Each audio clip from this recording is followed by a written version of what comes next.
তেমন দেখতে তেমন খেতে এভারেস্ট বের করেছে, নাম দিয়েছে কস্তুরি মেথি। ঢোকার ডালনা, ডালের বড়ি থেকে শুরু করে দারুণ খেতে লাগে। আপনি যে কোনো ফ্লেভার নিতে পারেন, গ্রিন নিতে পারেন, আমি গ্রিনটা নিই। এটাকে নাম দিয়েছে কচুরি মেথি।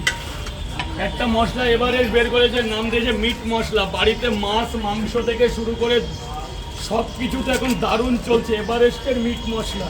টিভিতেও অ্যাড দিচ্ছে এখন, দেশে বিদেশে এটার বহু বিশাল প্রচল। এভারেস্টের মিট মশলা বিদেশেও পাওয়া যায়।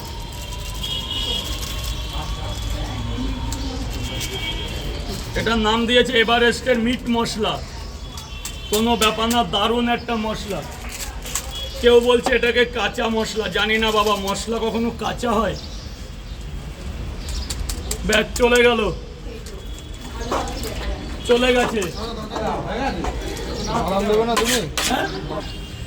বাদাম খাওয়াবো বলে এটা বীরভূমের প্রত্যন্ত গ্রাম থেকে বাদামটা এসে নাম দিয়েছে হচ্ছে সল্টেজ বাদাম।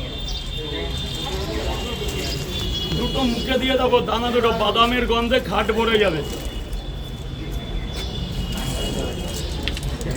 বাদাম দিলাম, কন্টেনার ভরে বাদাম দিলাম। এটা বীরভূম জেলা থেকে আসে, প্রত্যন্ত গ্রাম থেকে। একটা এভারেস্ট কোম্পানি বের করেছে, নাম দিয়েছে শাহী মশলা, দারুণ চলছে মার্কেটে। এর মধ্যে আছে এলাচ, এর মধ্যে আছে লবঙ্গ, এর মধ্যে আছে জায়ফল, এর মধ্যে আছে জয়িত্রী, এর মধ্যে আছে পুদিনা, এর মধ্যে আছে গোলমরিচ, এর মধ্যে আছে নানান রকম মিশ্রণ দিয়ে একটাই মশলা নাম বের করেছে।